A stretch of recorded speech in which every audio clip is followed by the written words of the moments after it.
para mais um Conexão Sul, prometendo, como sempre, nessa noite de 24 de janeiro de 2017, tratar dos principais temas que foram manchete aqui na nossa região sul do estado do Rio Grande do Sul, também no Brasil e no mundo. Presente o advogado Halley Lino de Souza, do escritório Lindemeyer Advocacia Associados, o maior escritório de advocacia trabalhista do sul do país.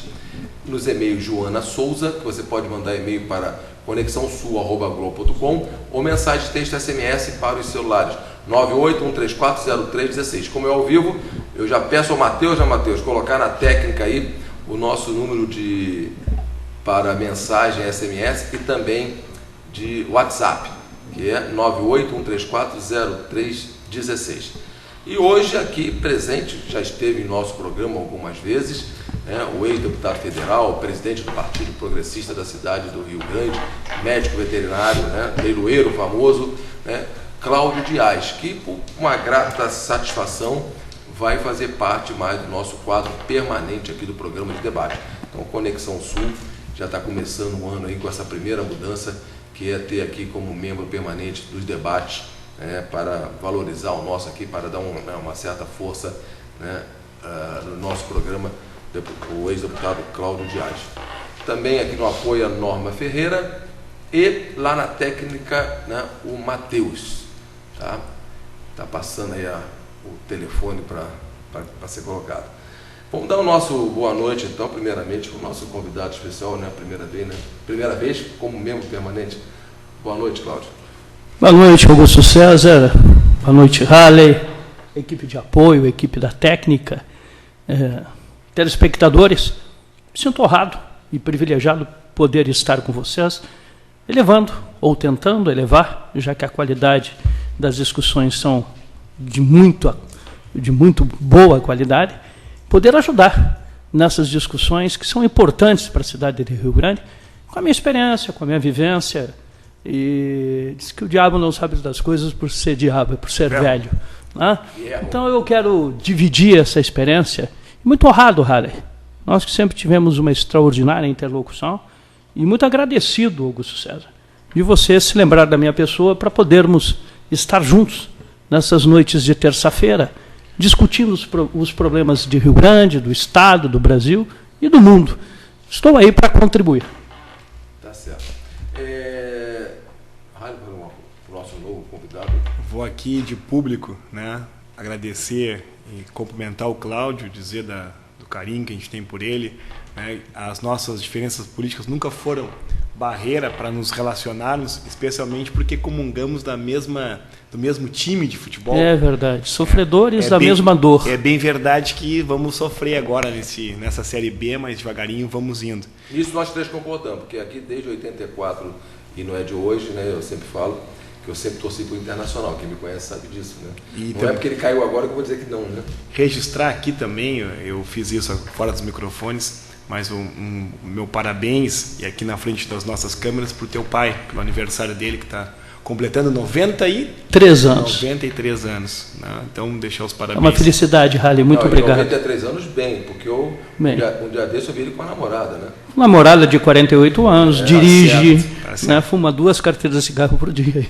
E está aí, com mais saúde que nós. Cláudio, não sabe quem é que me deu essa informação. A minha esposa, a Patrícia, ela disse, olha, cumprimento o Cláudio, se ele vai estar lá, porque o pai dele... Agradeço a Patrícia essa lembrança. E também fazer a referência aqui, além do pai do Dias, que eu conheço também, de vez em quando eu encontro com ele. Um dia desse estava andando lá na Castela, encontrei ele lá na Castela. E... acho que ele mora contigo, não sei daqui não. Não, ele mora sozinho. Ele mora sozinho. Passa uns dias comigo, outros com a minha irmã, mas ele tem a casa dele, tem a referência dele. Ele é de Santa Vitória, Não, ele é uruguaio. Ele é de Santa Clara de Olimar, tanto é que o meu sítio tem Santa Clara de Olimar. Ninguém entende o porquê, porque meu pai nasceu na região central do Uruguai e da onde nasceu Aparício Gumercindo Saraiva, que vem ser quase tio trisavô deles. Então, meu pai vem ser bem próximo da família do Gumercindo e do Aparício Saraiva. Fazer uma referência também, já que falou aniversário, o domingo passado, antes de ontem, Foi aniversário do Halley, né? 41, Halley. É o que dizem. Espetáculo. É o que diz a certidão de nascimento. Auge da vida, Halley. Pô, 41 que loucura. Desfruta desses momentos. Agora passa rápido. Não, mas você já alia sabedoria, né? Experiência, e é jovem ainda. Passa rápido. 41 anos de idade, mas com 41 anos de idade a gente pula em pé ainda e sai correndo, né?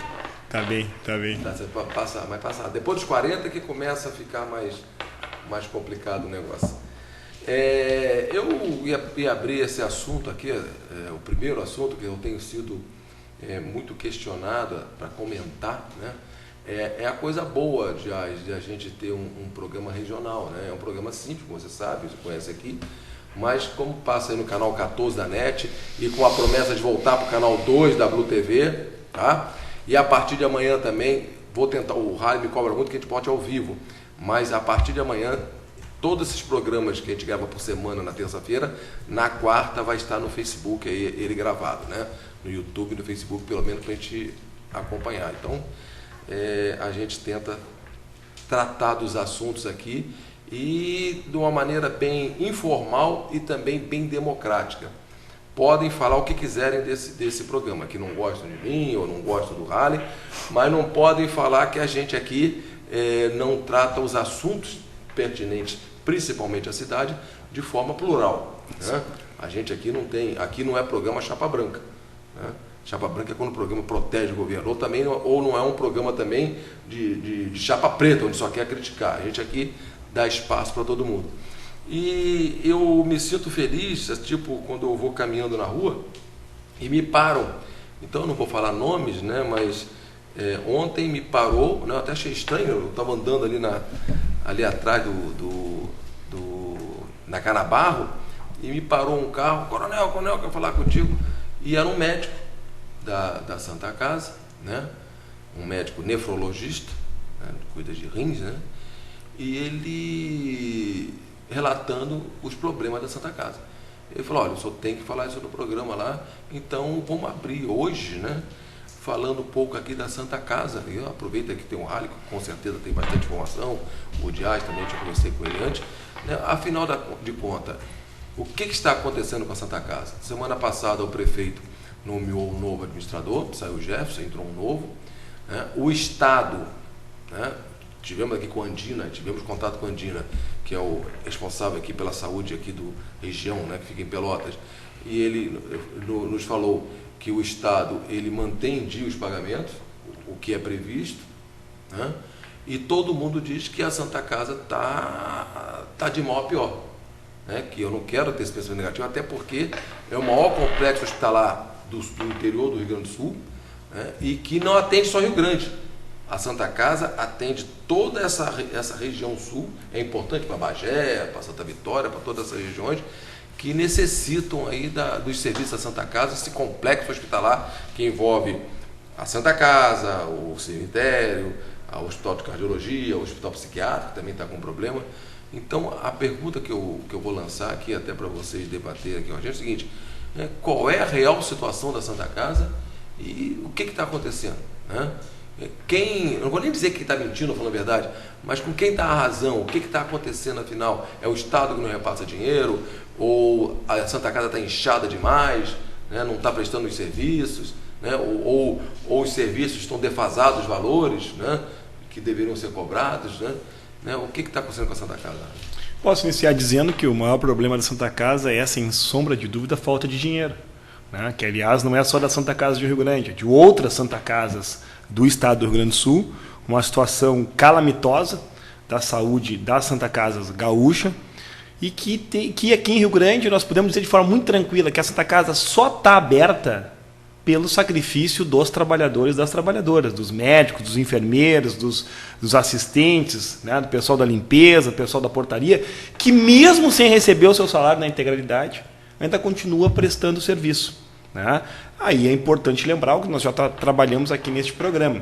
A situação da Santa Casa ela começa com um afastamento da sua direção por parte do Ministério Público, uma situação que vai se desenrolando, onde o secretário de Estado chega a dizer textualmente, e eu não estou aqui falando sozinho, o vereador João da Barra outro dia ainda relatou isso na tribuna da Câmara. Chegou a dizer assim, olha, se o prefeito não pegar, nós vamos fechar a Santa Casa. Bom, naquele momento a decisão foi de pegar. Né? Só que a situação que se desenrola é a seguinte: o Estado diz que não deve. Por que o Estado diz que não deve? Porque ele avalia a chamada contratualidade e não repassa valores porque entende que não se atinge os índices. Mas só como uma bola de neve de repasse, tanto é que tem diversas decisões, eu lembro aqui de memória uma decisão de outubro que passou 400, 500 mil reais, né? E outras decisões judiciais. Este atraso nos repasses diminui a produtividade da Santa Casa. E a Santa Casa vai se arrastando. Né? Hoje, inclusive, né, eu tomei a liberdade de fazer um desabafo, né, porque quando tu vê essa situação das pessoas sem receber, das pessoas de ser atendido, não ter um material, não ter uma aspirina, não ter um AS, não ter tu te apavora. Hoje eu tomei a liberdade de fazer um chamamento no Facebook e dizer o seguinte: ó, quem puder, acesse o site da Santa Casa, porque esse é o momento, Cláudio, tu vai de concordar. Nós podemos até fazer a avaliação política de quem é responsável, mas o que está em jogo é a vida das pessoas, Augusto. Né? Então, quem puder, eu tenho dito isso, quem puder ajudar, contribuir espontaneamente, que o faça. Bom, isso não isenta o debate que nós temos que fazer aqui.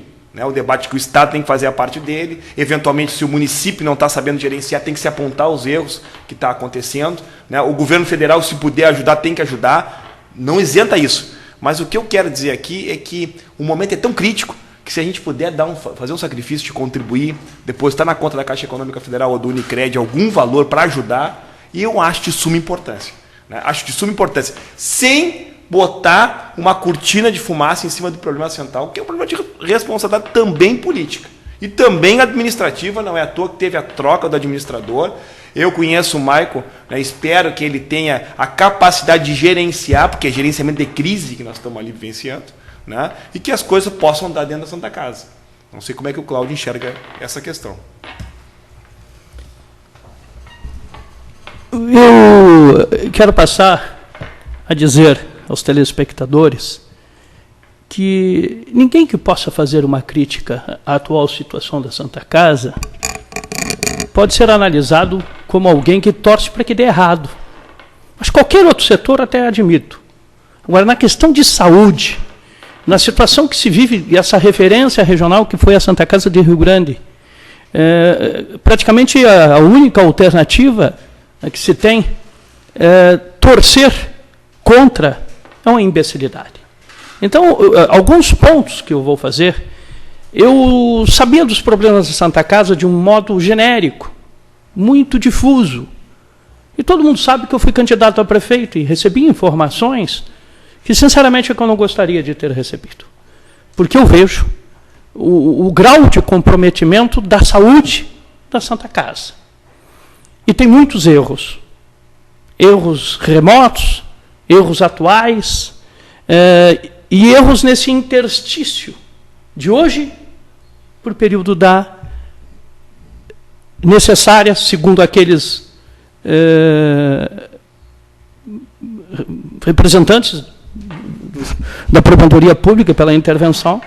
Eu não quero entrar nesse mérito, porque essa discussão não é política, é jurídica. Claro. Então, esse mérito nós não temos a capacidade de intervir. Mas daí para frente aconteceram equívocos que são lamentáveis. E um está sendo sanado agora. Eu não tenho nada contra esse rapaz que era administrador da Santa Casa. Mas a pessoa ser chamada de incompetente não é insulto. Se porventura alguém de vocês ficar milionário e comprarem um avião, não vão me contratar para ser piloto, porque eu sou absolutamente incompetente. E a Santa Casa estava sendo gerida por alguém que não estava à altura da necessidade. E por não estar à altura da necessidade, a Santa Casa, que já tinha problemas, agravou esses problemas. E agravou de uma maneira mortal. Se desorganizou no sentido que foram perdidos recursos que se faziam necessários à sobrevivência da Santa Casa, e por incapacidade gestora, esses recursos não puderam mais ser. E aí começou a se somar erros, né? E se agravar a crise financeira. E hoje, o que nós temos que fazer, e aqui como crítico de um programa jornalístico de televisão, é poder contribuir com isso. Eu acho, Halley, que nós podemos ajudar a sociedade de Rio Grande, porque se há tanto tempo atrás, né, 200 anos atrás, os rio-grandinos foram capazes de construir aquela obra física e foram capazes de transformar numa referência do Estado do Rio Grande do Sul em alguns setores, como que nós, dessa geração, não vamos ser capazes de buscar uma alternativa que será a longo prazo essa sobrevivência, não será de imediato, não há magia, mas tem que haver gestão. E esta gestão é uma gestão que passa pela questão política, mas que passa pela administração rigorosa das contas da Santa Casa, com pessoas capazes e preparadas para administrar um complexo de alta complexidade e que exige profissionais diferenciados. Não é qualquer administrador, não é qualquer grande administrador, e sim administrador que conheça problema de administração hospitalar. Pessoas que têm o hábito e a capacidade de ter vivido as situações que se apresentam no dia a dia de um hospital. Desde os projetos em buscar recursos, por exemplo, emendas parlamentares, que não vem mais, né? Várias razões, entre elas o CADIM. Né? Eu mandei, quando deputado, vários recursos, e que são indispensáveis para qualquer hospital. Esse poder, estar capacitado para poder obter os recursos regulamentares do Ministério da Agricultura, para que se tenha a capacidade de ter, pela alta complexidade, melhor remuneração. E aí vai. É assunto para 25 programas. Mas é o momento de ter bom senso, equilíbrio e, acima de tudo, esquecer bandeiras partidárias e fechar fileiras. Porque eu não tenho medo de morrer. Eu tenho medo de ficar doente. Eu tenho um pensamento, Dias, eu acho o seguinte, devido à importância da Santa Casa, como eu falei, não só para Rio Grande, como para toda a região sul aqui, o governo federal não está intervindo aí na Oi, né, que é uma empresa particular. A Santa Casa, teoricamente, é particular, é filantrópica, mas ela tem um vital. O prefeito, eu não acho que é errada a intervenção dele, porque ele é o gestor de saúde no município e em vias de um problema, uma hora ele tem que intervir. Mas na hora que ele interviu também, ele tem que botar uma boa administração. Tá? Eu acho, né, que depois dos 30 tu não pode achar mais. Não posso até ter um pensamento aqui errado, mas não era o caso de uma intervenção, então, federal, porque está havendo uma polêmica entre governo estadual e municipal. E lá também tem governo, tem dinheiro federal, que é o dinheiro do antigo INSS, do SUS. Quer dizer, não seria a hora, então, devido à importância da Santa Casa e essa iminência que todo mundo fala, e isso está me assustando. Todos os hospitais filantrópicos, Augusto. E uma intervenção federal. O Livramento está assim. A Santa Casa de Livramento está fechada praticamente. Estão todos no Brasil com graves dificuldades. E o que teria que haver nesse momento era uma ação federal específica, junto com o Ministério da Saúde, né, buscando acrescentar receitas necessárias, claro, mas com a contribuição administrativa de pessoas capacitadas no gerenciamento. Mas aí tu falou bem uma coisa, e eu concordo, não estou querendo criticar aqui a administração, mas o governo federal também, se ele vai fazer um aporte de recurso, ele tem que ter uma contrapartida. Senão você fica dando recurso. Tudo bem, né? mas tem que ter um plano de recuperação, igual quando a empresa entra para precisa ser leal nessa relação, né? Não adianta hoje tu dizer que não passa recurso porque a Santa Casa não tem produtividade se a Santa Casa está se arrastando. Né? Não tem material, os médicos trabalham dentro do necessário e do possível, né? Não vai ter produtividade. Então, acho que o Dias trilha um caminho muito mais correto. Né? Então vamos fazer um grande plano nacional que tenha recurso, porque tudo que nós estamos discutindo aqui passa fundamentalmente por ter dinheiro. Né? E aqui eu acho que a mudança de perfil na gestão ela é fundamental, principalmente porque talvez agora nós tenhamos diálogo, né? Que talvez tenha faltado um pouco na antiga gestão.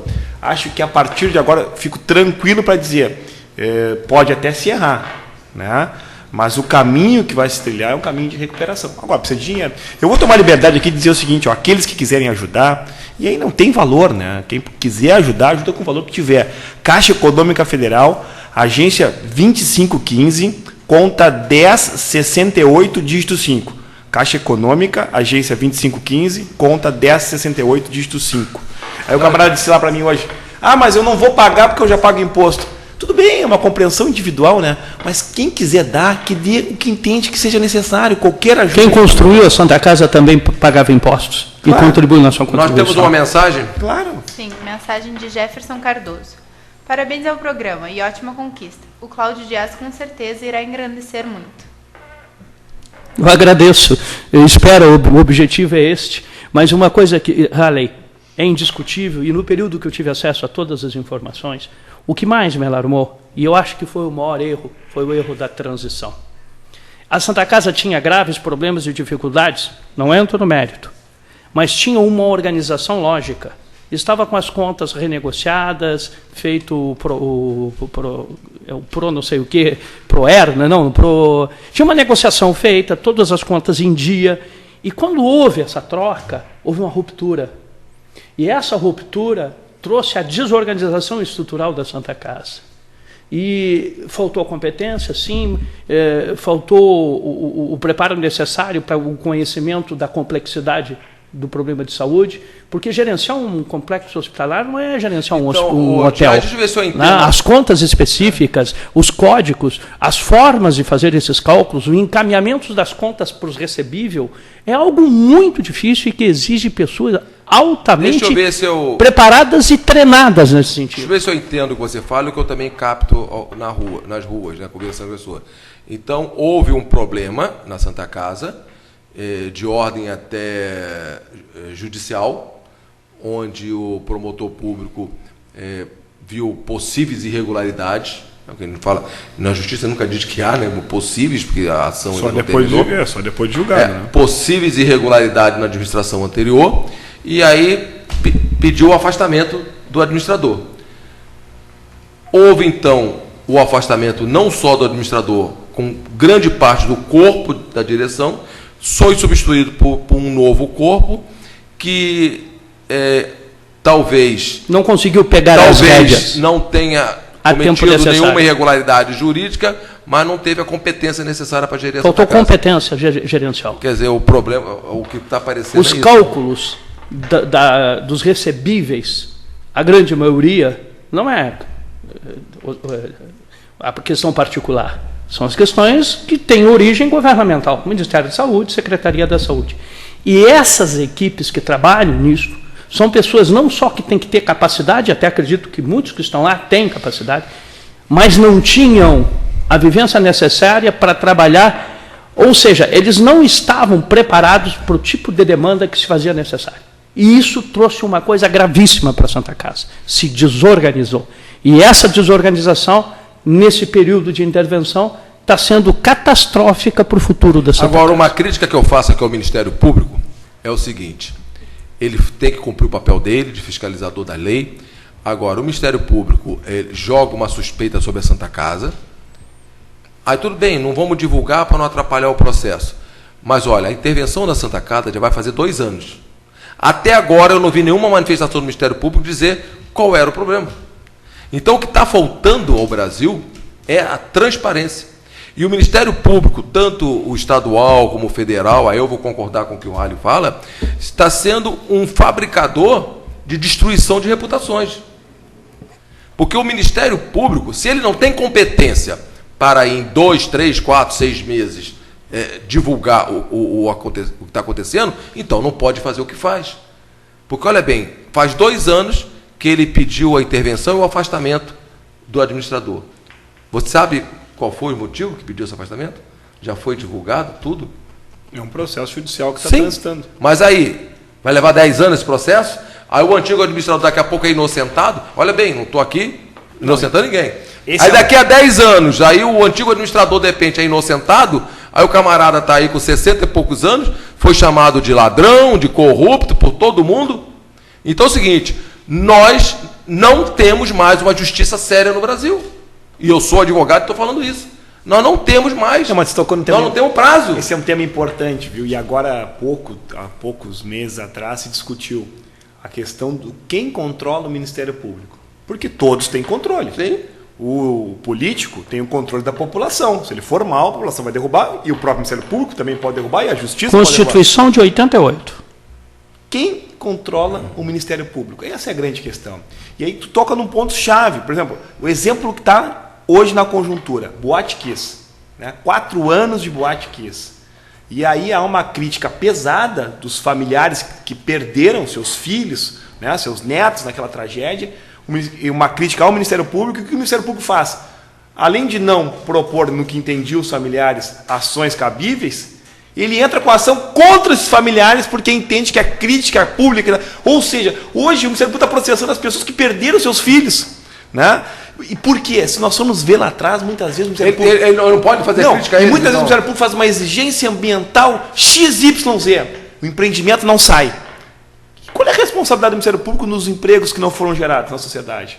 Ou muitas vezes, nesse caso da Kiss, onde às vezes o Ministério Público se preocupa com barulho, problema de vizinhança, mas não verificou muitas vezes aquilo que eram as normas de segurança, né, as saídas, enfim. Né? Quando o Ministério Público ele obriga uma determinada decisão política, como por exemplo da saúde, ele também tem que ser parceiro para construir a solução para o problema. E também tem que ser responsável, Cláudio, quando, por exemplo, ele destrói ou ele ajuda a contribuir no problema social. E aí são inúmeros exemplos. A Boate Kiss é um deles. Halley, eu não estou criticando ninguém, mas houve uma precipitação desta ação de intervenção.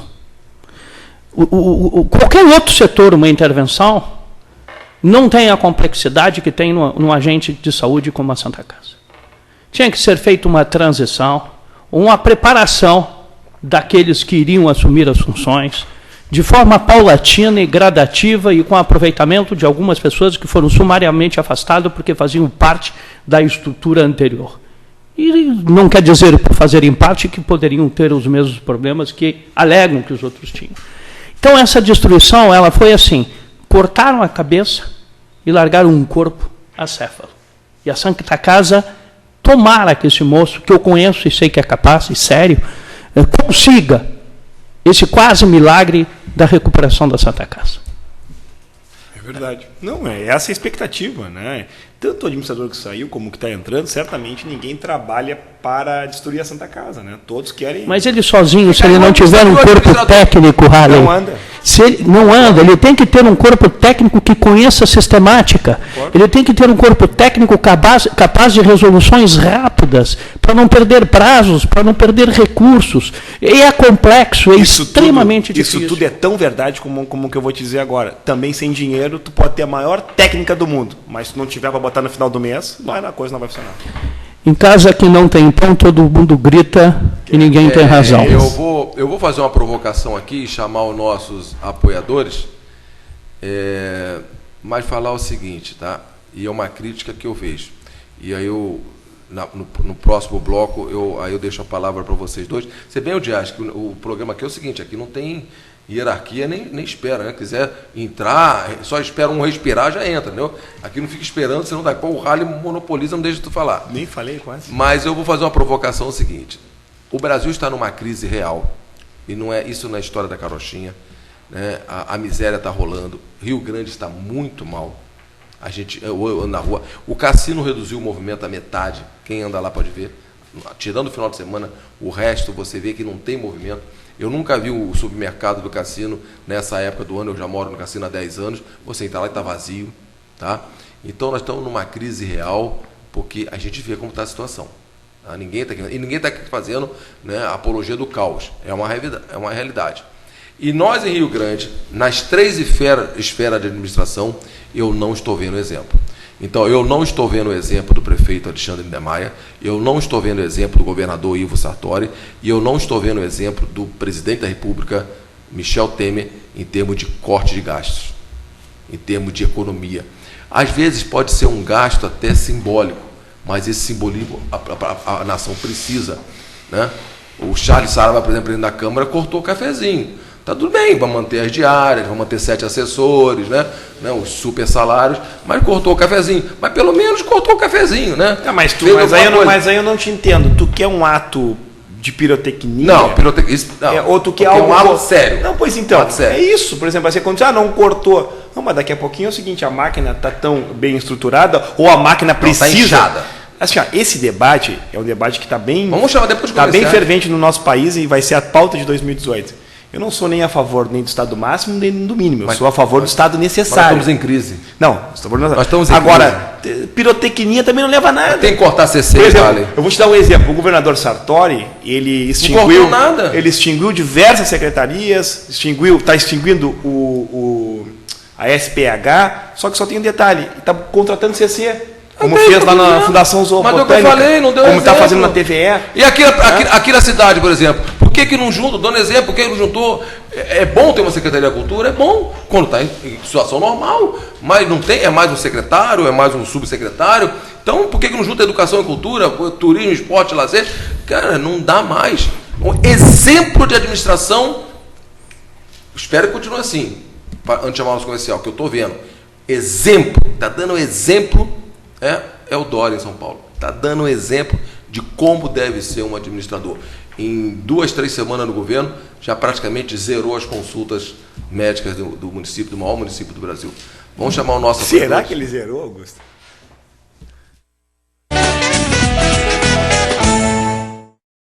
SEI, líder em empreendimentos imobiliários, apresenta Enseada do Porto. Mude-se para um condomínio fechado e completo. Ampla área verde com pista de caminhada. Salão de festas com espaço gourmet, playground, elevador e muito mais. Apartamentos de 2 dormitórios com gás central, sacada coberta com churrasqueira e vaga de estacionamento. Tudo isso em uma localização privilegiada e uma vista incrível da lagoa. Acesse agoraeusei.com.br ou ligue 3035 6020. SEI, entradas 180.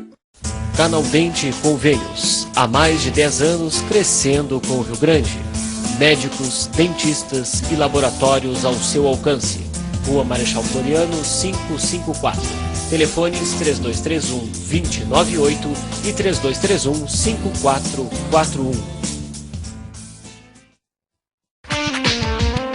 Fique linda no conforto de sua casa. Cibele Martins, tudo em cabelo e maquiagem. Botox capilar, progressiva, luzes, cauterização, corte, maquiagem e penteado. Atendimento a domicílio em todos os bairros da cidade. Agende uma visita através dos telefones 3236-5445 ou 8412-7205.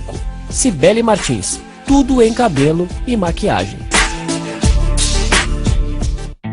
Na velocidade da sua rotina, no ritmo do seu dia a dia. São escolhas que vão fazer toda a diferença. Você precisa estar no lugar certo. É nessa hora que apresentamos o Renascimento, com tudo o que você busca a poucos passos da sua casa. Conforto, espaço e segurança, fundamentais para uma pessoa ou uma família inteira. Com o Renascimento, você terá a certeza de que fez a melhor escolha. Renascimento, uma linda vista, com um novo olhar para o seu futuro. MW Veículos, as melhores marcas com a melhor negociação do mercado. Fale com os nossos atendentes e saia de carro novo na hora. Visite nossas lojas, Avenida Santos Dumont, 164 e 192. Fones 3232-7622 ou 3204-2922. MW Veículos.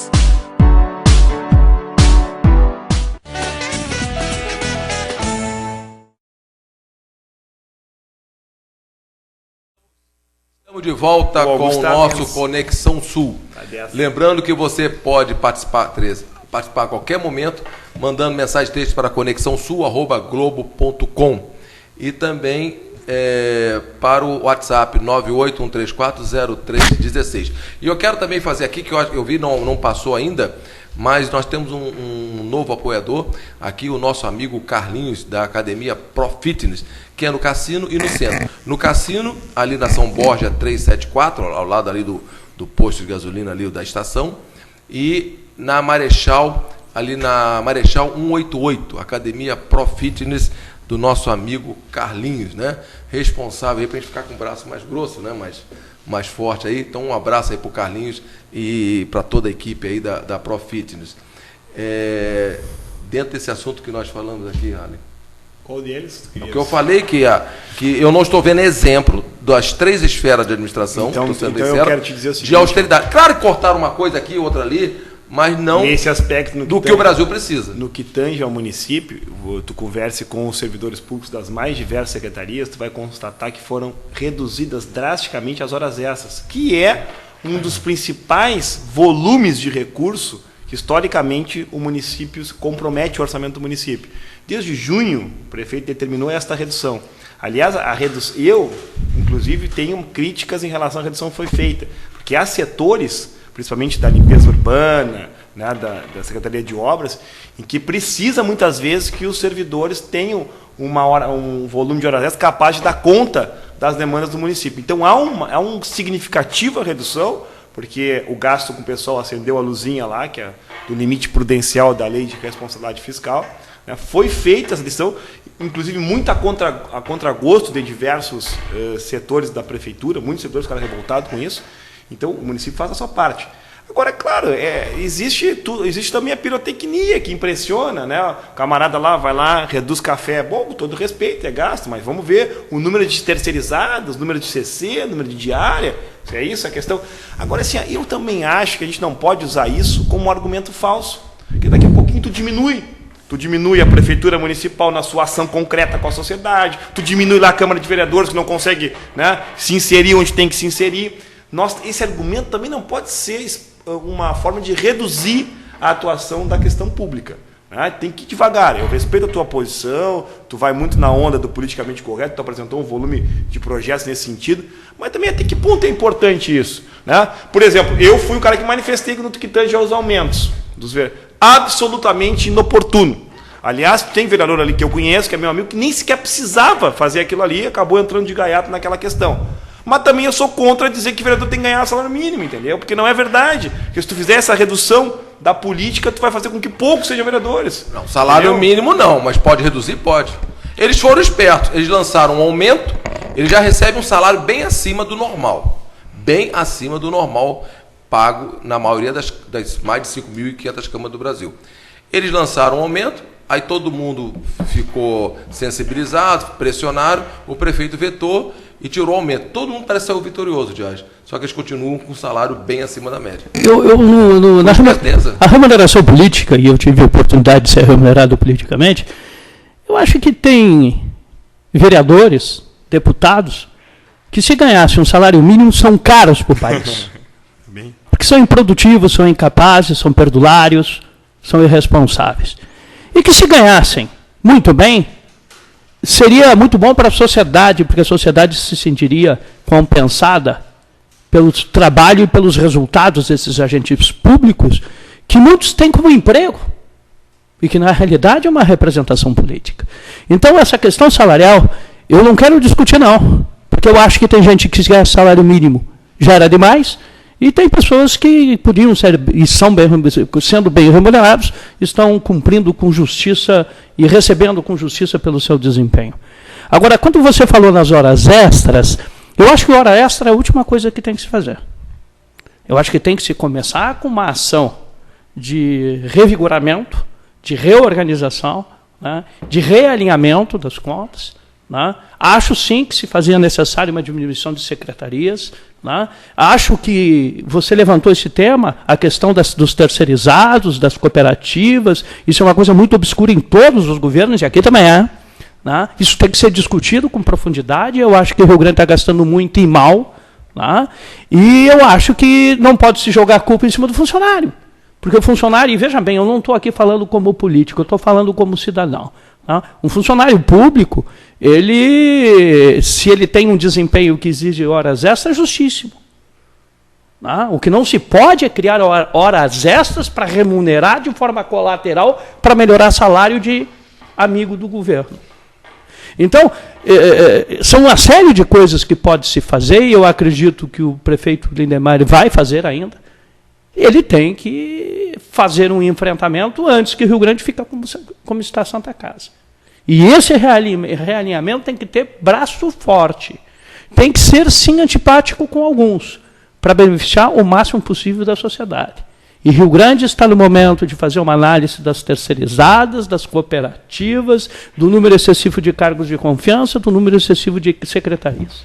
Aí sim, isso feito, bom, agora nós vamos dar o reajuste final. Vamos limitar as horas extras, mas salvaguardando aquelas, como o Halley disse, necessárias e de suma importância para a administração do município. A questão é, Dias, e aí eu não falo só do município, eu falo de maneira geral, a questão é, o cidadão que está aqui nos assistindo, né, e nos ouvindo, e vai também, durante essa semana, ver as reprises desse programa.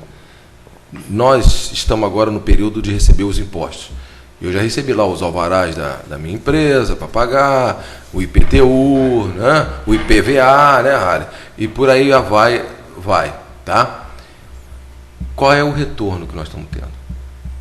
Qual é o retorno que o cidadão está tendo? É pouco e de baixa qualidade, é isso que está em discussão. Segurança total, inseguro. Sentimento de segurança é total. Antes de ontem fui acordado com um tiroteio do lado da minha casa, onde mataram ali, né? Do lado da minha casa ali, tá? Você anda na rua, toda hora tem um amigo. Antigamente fala, fulano foi assaltado. Agora todo mundo é assaltado. É comum. Né? Roubar celular de jovem é comum, tá? A sensação de insegurança é total em todas as cidades do Brasil. Mas justiça seja feita. Não existe mais. Vem diminuindo a qualidade da prestação de serviço ano a ano. Saúde, entra governo, sai governo, vem piorando. Saúde pública não existe. Ensino no Brasil está uma porcaria, caindo cada vez mais. Não é culpa dos professores, coitados dos professores, mas está caindo cada vez mais. Justiça, tu abre um processo, não precisa nem dizer, não anda.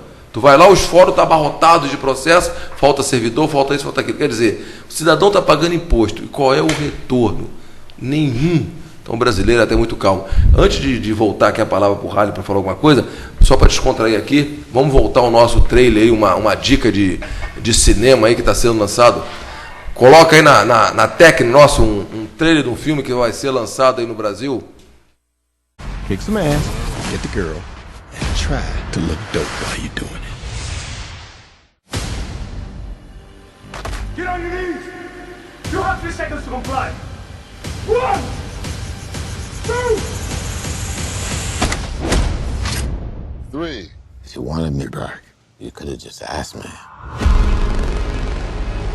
A device that controls every military satellite in the world has fallen into the hands of 4 very dangerous guys. We need someone who can move like them, fight like them. It's time to be a patriot. There are no more patriots, just rebels and tyrants. So which are you? I'm Triple X. I'll introduce you to your ground team. All right, here comes Red Bull's poster child. I'm not gonna have clowns watch my back. Who would you trust? The good, the extreme, and the completely insane. Hold on! No. What you want, I got what you need. Now that's a team I can work with. Here we go.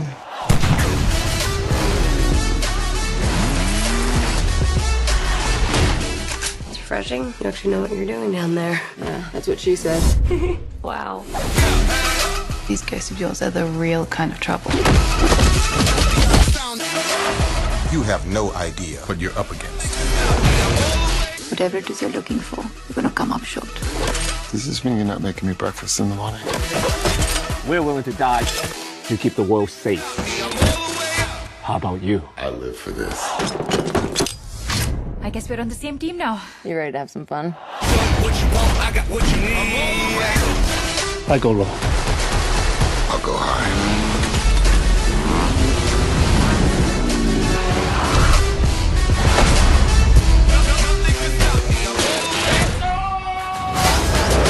Let me simplify it for you. Kick some ass, get the girl, and try to look dope while you're doing it.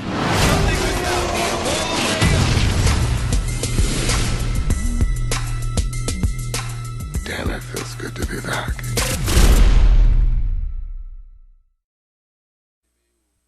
Meio demorado, mas está aí um filme de aventura, como o Jair falou, muita ação, muita violência, né? Mas até que o indicado por Oscar esse ano é um filme musical, né? Então foge um pouco dessa área de violência. Mas vamos aí, Halley. Não, tu falavas agora há pouco do tema da ineficácia do Estado, das políticas do Estado. Não, nós vivemos, sem dúvida nenhuma, um momento de crise, uma dificuldade. Mas é importante que como tu enfocou o problema, tu enfocou naquilo que deve ser devolvido dos impostos. Porque há, na minha compreensão, um falso debate, que se paga muito imposto nesse nosso país. E eu acho que é isso. Não é o problema do imposto que se paga. E se nós pegarmos a carga tributária e compararmos com outros países, como Bélgica, Dinamarca, que pagam imposto na casa de 45%, 49% do PIB, né? A própria Argentina, que paga 36% do PIB, o Brasil paga 34% do PIB. O que nós temos nesse país não é altos impostos, nós temos impostos cobrados indevidamente, que é, em vez de ser imposto progressivo, é imposto regressivo. Quem tem menos paga mais, e quem tem mais paga menos. Esse é o grande debate que não avança. Tu estivesse no Congresso Nacional, tu sabe a dificuldade que é isso, né? É um sistema tributário que penaliza a produção, penaliza aqueles que produzem nesse país, penaliza quem consome nesse país e acaba não incidido, como alguns exemplos importantes, como na Espanha, que tem lá o IVA, imposto agregado, né? E outros países que nos dão aí num sistema tributário muito mais moderno. Em síntese, quem paga imposto hoje é a classe média, são os trabalhadores, e nós temos um debate a fazer nesse país que é muito importante. Nós aprovamos recentemente aí uma PEC que vai engessar o gasto público de segurança, da saúde e da educação. Isso é muito preocupante. E o meu governo também não fez o enfrentamento que deveria fazer, Dias, que é com os bancos o que ganham nesse país. O ano passado, cerca de R$1 trilhão foi gasto com a dívida, foram gastos com o sistema bancário em relação àquilo que se paga dos papéis da dívida pública. R$1 trilhão. Isso é 100 vezes mais do que gasta com saúde e educação. Mas eu não falei o Halley, nessa questão do imposto. Eu sei que tem até país que cobra mais. Mas qual é o retorno? Eu falei no retorno. Em relação, acho que o serviço oferecido, o imposto que nós pagamos, né, se tivéssemos o serviço oferecido da Bélgica e da Dinamarca, nós estaríamos todo mundo de boca fechada. Nós temos efetivamente muito imposto e muito dinheiro gasto de forma perdulária e a corrupção. Mas você não concorda que o nosso sistema tributário ele não é progressivo, ele é regressivo? Não, e por que essa reforma tributária? A gente vem discutindo isso há 30 anos. Desde 88, quando saiu a Constituição de 88, essa discussão começou feita a reforma política e a reforma e não sai. Não sai. Por quê? Os interesses, a falta de responsabilidade patriotismo. Eu vou dar um exemplo mal pago. Nós temos aqui em Rio Grande a Zona Azul, como tem em todas as cidades do Brasil. Eu quero saber o seguinte: se você parar um carro ali na Zona Azul e danificar teu carro, não vou dizer nem roubar, nem furtar, mas danificar teu carro, a Zona Azul cobre? Não. Então é mal pago. Para que ela está ali? Para que existe a Zona Azul? Só para te cobrar? E uma coisa, hein? A grande maioria dos funcionários que fazem esse serviço, eu fico muito pouco no centro de Rio Grande, então eu não tenho grandes queixas, mas eu vi uma coisa acontecer com uma pessoa ao meu lado. Eu estava estacionado dentro do carro, aguardando, a minha esposa tinha ido no banco. E estacionou ao meu lado, em frente a uma farmácia, uma pessoa que foi comprar um remédio. E a pessoa voltou. Quando ela voltou, a gente estava ali. Cara, a pessoa não levou 5 minutos. Eu estava sentado dentro do carro. Eu tive que me levantar porque a menina estava fazendo papel de policial, desacatando a senhora. Né? Então, são coisas que assustam a gente, essa falta de preparo e, acima de tudo, a irresponsabilidade das pessoas que estão executando essa ação por falta de preparo, formação e orientação dos seus chefes superiores. Eles dizem que não, mas deixaram eu acho que esse contrato mandam tinha que ser revisto. Não, e eu acho que ele tá para ser extinto. Eu acho que é 10 anos. Ele tem que aprofundar. Você sabe como é que surgiu esse contrato? Sabe quem são as pessoas que estão envolvidas por trás disso tudo? Não sei. É bom, seria bom nós sabermos. Tem que ter transparência, né? Mas não tem transparência. Eu acho que está para vencer esse contrato. Troca de figurinha. Teve gente de Rio Grande que tem em outra cidade e pessoas de outra cidade que estão aqui. Mas eu dei um exemplo da Zona Azul. O contrato ele é de 2010 ou 2011. Né, da antiga gestão ainda. Eu acho que é 10 anos. E o pior não é também. Tem a Zona Azul e tem o Flanelinha. Vai ali em frente à Receita Federal, em frente à Prefeitura. Você paga a Zona Azul e ainda tem o Flanelinha te cobrando ali. É bitributação? É complicado. O Flanelinha é uma contribuição espontânea. Né? Mas é constrangedor, porque se tu não contribui com um camarada ali, também tu fica pensando. Já que você falou em Zona Azul, eu tenho que trazer um assunto de discussão. o pedágio de Rio Grande a 10,70. Isso é um assalto. É um assalto, um contrato que foi feito. Eu era deputado ainda, né? Foi feita a obra, a duplicação, dado condições espetaculares, faixa nova, dinheiro público investido pelo governo federal, e tudo aquilo que disseram, e que na época eu acompanhava, que seria feito em termos de melhoria de serviço e de estabilização e diminuição do pedágio, todo ano ele vem subindo. 10,70 em Santa Catarina, tu sabe quanto está, Harley? 2,75. Por quê, hein? Os carros lá só tem uma roda. Eu tive lá. Lá só anda motocicleta e gasolina é mais barato também. É impactante, é impactante. Agora, esse erro, né, Dias, ele acontece lá em 1994. E aí, eu tenho... Mas, só deixa eu dizer... Ele aconteceu sim. Olha aqui, ó, esse erro ele é interessante. Eu, em 94, era estudante de Direito. E então, o vereador Dirceu Lopes, né, me provocou sobre o tema e nós fazíamos uma discussão. Por quê? Porque esse nosso polo aqui de Rio Grande, ele foi feito o processo pelo então governador Antônio Brito. Tu lembra dessa história? Quando o Olívio assumiu, ele devolveu o processo, nós não vamos fazer pedágio aqui. Devolveu para o Fernando Henrique. O Fernando Henrique não fez novo processo licitatório e validou os atos do governador. E se instalou para o pedágio do Capão Seco. Mas tem razão, houve investimento de dinheiro público, essa duplicação aqui era uma duplicação, uma demanda histórica, foi feita com dinheiro público rápido, uma obra de 2, 3 anos, está aí duplicado e os caras estão enchendo os bolsos de dinheiro. E o pior, o Padilha veio a Porto Alegre agora, a semana passada, e disse o seguinte, olha, continuação da duplicação Pelotas-Porto Alegre não vai dar se nós não fizermos um novo modelo de concessão aí com novos pedágios. Você paga pedágio? E eu te pergunto, ali? Não paga. Concessão, Dias, que concessão que ele vai fazer? Eles alegam que aqui é um polo que pega aquele pedágio de Canguçu, o pedágio daquele que vai para Rio Grande, o Jaguarão, e o pedágio de Rio Grande, que o de Rio Grande é o único autossuficiente. Não, todos são autossuficientes. Esse aqui vai tornar eles miliardários. Os outros não, os outros vai ser ali um jogo parelho lá, e eles não se conformam em ganhar muito. Este pedágio de Rio Grande, ele é abusivo. Final de linha para o Porto? Mas que isso? Outra coisa, mais uma vez eu vou dizer, pedágios nessa BR-392 e na 116, qual o retorno? Essa duplicação não termina nunca. Não, mas vamos falar que a duplicação quem faz é o governo. Sim, mas aí, para que paga o pedágio então? É isso, e o que agora disse o Padilha, um elemento novo, para continuar a obra, nós vamos ter que fazer um novo sistema de concessão. Ele quer não sei o que, aumentar o número de pedágios, aumentar o valor, enfim. A coisa vai ficar maluca. Agora, ele foi mal concebido. Agora, no momento que o governo federal fez a duplicação e que foi aberta a renegociação, ficaram tudo quietinho, bateram boca, ficou tudo quietinho e ficou como estava. Eu tenho mais dois assuntos para falar rápido aqui, mas você foi deputado federal. Preciso de 2 minutinhos. O que será que acontece com esse pessoal? Em época de crise, eles querem apertar mais, querem cobrar mais imposto, mais isso, mais aquilo. Olha a OAB, aumentou quase 30%. Eu pago meu OAB mês a mês. Estou dando exemplo da OAB. Vocês terem uma ideia, em dezembro eu paguei a última prestação de 2016, eu paguei R$74 na minha OAB. Aí veio de janeiro, mês de janeiro, sabe quanto? 93. Faz a conta, 7,4 para 93, dá quase 30% de um ano para o outro. O que o pessoal está pensando? Na época de crise aperta o trabalhador? Mas vamos lá, fala aí que não dá tempo. Só é um tema que afeta diretamente ao PT e aos petistas, né?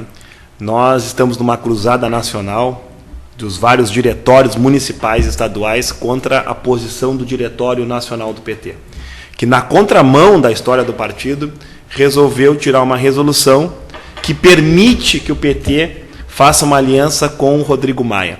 Isso é incompreensível, nós estamos absolutamente contrários a isso, e nesta quinta-feira nós estamos chamando todos os petistas para a reunião do Diretório Municipal, que é ali na General Neto, né, entre Barão de Cotigipe e Dr. Nascimento. A partir das 7 horas, nós vamos debater esse tema em oposição à direção nacional, que fraquejou quando tinha que apontar a punição de diversos políticos que fizeram o que fizeram com a história do partido, e agora quer botar a pá de cal no partido, que é apoiar a candidatura do Rodrigo Maia. Essa cruzada é feita por diversos senadores, deputados estaduais que não estão aprovando. O Diretório Estadual do Rio Grande do Sul também não aprova isso. e eu estou usando esse espaço para chamar vocês são a favor de apoiar o Rodrigo Maia? Somos contrários a apoiar o Rodrigo Maia. Inconcebível isso. Essa é uma posição isolada do Diretório Nacional contra a qual nós estamos lutando e denunciando. Aliás, a direção nacional que nós viemos denunciando há bastante tempo, desde a aliança com o PMDB, nós temos nos posicionado contrário internamente. Eu estou usando espaço público para fazer isso porque chegou no momento tal, ou a gente se posiciona ou a gente está comungando com esse absurdo que está acontecendo no partido. Tá, e por falar nessa questão, nós temos muito pouco tempo, mas duas coisas que eu ainda queria falar aqui, né? Eu queria falar um pouco essa questão aí, quem vai ser o novo ministro do STF, com a morte do Teori, com essas teorias de que mataram, não mataram, né? Isso aí deixa para cada um pensar, e também sobre a nova medida do Trump aí, né? Vou deixar vocês dois falarem. Manifestar. A gente tem pessoas que nos questionam, por que não está preocupado com os Estados Unidos se nós temos tantos problemas? Mas sabe-se que uma governança americana tem capacidade de influenciar negativamente, fundamentalmente em países como o nosso, né, que é um país em desenvolvimento, uma grave crise econômica, política, de tudo que é ordem. Então, o Trump realmente é uma grande preocupação mundial e espero que ele não seja tão insano quanto parece.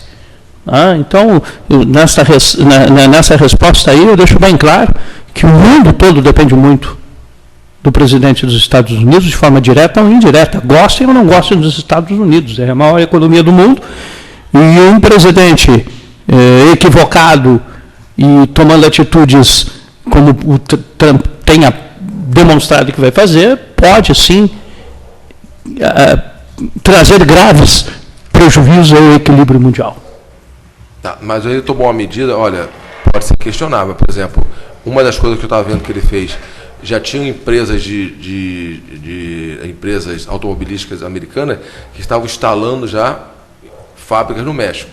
Ele falou, quer instalar lá, dá emprego para o trabalhador que não é americano, nada, mas o seu produto para entrar aqui nos Estados Unidos vai pagar 35% de imposto. O pessoal já está desativando as fábricas e vão fazer as fábricas nos Estados Unidos.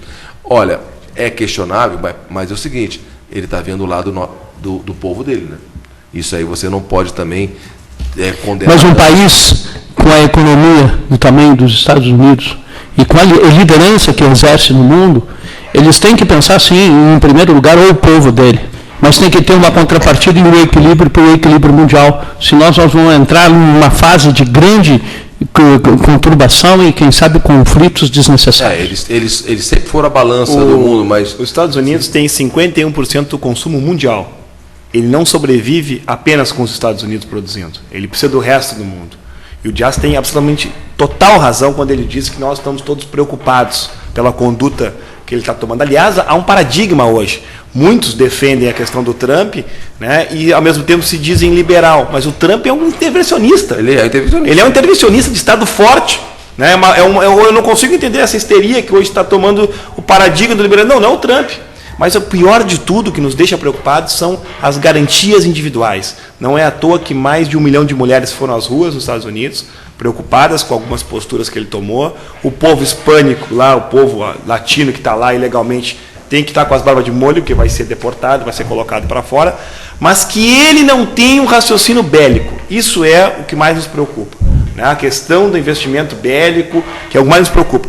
Sobre as ações, o tiro acaba saindo por via oblíqua favorecendo o Brasil. Por exemplo, quando ele rompeu agora com o acordo do México e do Canadá, os empresários brasileiros estão dizendo, coisa boa, vai sobrar de alguém vai ter que comprar, talvez seja do Brasil.